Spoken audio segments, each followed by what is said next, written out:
Petrol diesel ధరలు పెరుగుతూనే ఉన్నాయి. మరోవైపు ఎలక్ట్రిక్ వాహనాల సంఖ్య రోజు రోజుకి పెరుగుతోంది. ఈ పరిస్థితుల్లో చాలా మందికి ఒక సందేహం వస్తుంది. తెలుగు రాష్ట్రాల్లో ఈవీ ఛార్జింగ్ స్టేషన్లు పెడితే లాభమా? ఎంత పెట్టుబడి కావాలి? నిజంగా ఇది భవిష్యత్ బిజినెస్ ఏనా? ఇప్పుడు తెలుసుకుందాం.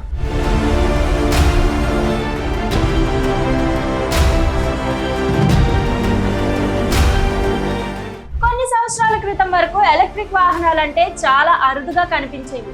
కానీ ఇప్పుడు రోడ్లపైకి ఎలక్ట్రిక్ స్కూటర్లు, కార్లు, ఆటోలు వేగంగా పెరుగుతున్నాయి. ముఖ్యంగా హైదరాబాద్, విజయవాడ, విశాఖపట్నం, తిరుపతి, రాజమండ్రి, వరంగల్ వంటి నగరాల్లో ఈవీల వినియోగం గణనీయంగా పెరుగుతోంది. అయితే వాహనాలు పెరుగుతున్నంత వేగంగా ఛార్జింగ్ స్టేషన్లు పెరగడం లేదు. దీంతో చాలా ప్రాంతాల్లో ఛార్జింగ్ సదుపాయం కొరతగా ఉంది. ఇదే వ్యాపార అవకాశంగా మారుతోంది. అసలు ఈవీ ఛార్జింగ్ స్టేషన్ పెట్టాలంటే ఎంత ఖర్చు అవుతుంది?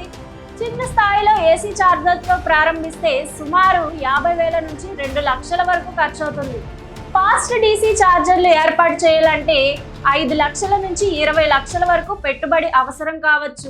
మీ దగ్గర ఇప్పటికే స్థలం ఉంటే ఖర్చు మరింత తగ్గుతుంది. ముఖ్యంగా హైవే పక్కన, పెట్రోల్ బంక్ దగ్గర లేదా పట్టణాల్లో ప్రధాన రోడ్ల వద్ద ఏర్పాటు చేస్తే మంచి డిమాండ్ ఉంటుంది.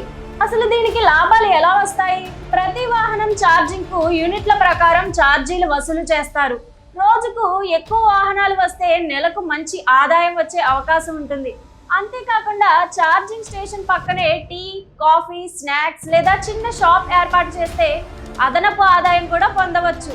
ప్రభుత్వం ప్రోత్సాహకాలు ఎలా ఉన్నాయి? కేంద్ర ప్రభుత్వం, కొన్ని రాష్ట్ర ప్రభుత్వాలు ఈవీ రంగాన్ని ప్రోత్సహిస్తున్నాయి. విద్యుత్ కనెక్షన్లు, అనుమతులు, కొన్ని పథకాల ద్వారా సహాయం అందించే అవకాశాలు ఉంటాయి. అయితే ప్రాంతాన్ని బట్టి నిబంధనలు మారవచ్చు. అసలు ఈవీ స్టేషన్ పెడితే రిస్క్ ఏమైనా ఉంటుందా? ప్రస్తుతం ఈవీ మార్కెట్ ఇంకా అభివృద్ధి దశలోనే ఉంది. కాబట్టి వెంటనే భారీ లాభాలు వస్తాయని అనుకోవడం సరైన పద్ధతి కాదు. సరైన లొకేషన్ ఎంపిక చేయడం చాలా ముఖ్యం. జనసంచారం తక్కువగా ఉన్న ప్రాంతాల్లో పెడితే ఆదాయం తగ్గే అవకాశం ఉంటుంది. మొత్తానికి చూస్తే తెలుగు రాష్ట్రాల్లో ఈవీ ఛార్జింగ్ స్టేషన్ అనేది భవిష్యత్తులో మంచి అవకాశాలు ఉన్న బిజినెస్ గా నిపుణులు భావిస్తున్నారు. ముఖ్యంగా మంచి లొకేషన్, సరైన ప్రణాళిక ఉంటే రాబోయే సంవత్సరాల్లో ఇది లాభదాయకమైన వ్యాపారంగా మారే అవకాశం ఉంటుంది. ఒకప్పుడు పెట్రోల్ బంక్ అవసరం ఎంతుందో రాబోయే రోజుల్లో ఈవీ ఛార్జింగ్ స్టేషన్ల అవసరం కూడా అంతే ఉండొచ్చు. ఈ సమాచారంపై మీ అభిప్రాయం ఏమిటో కామెంట్లో తెలపండి.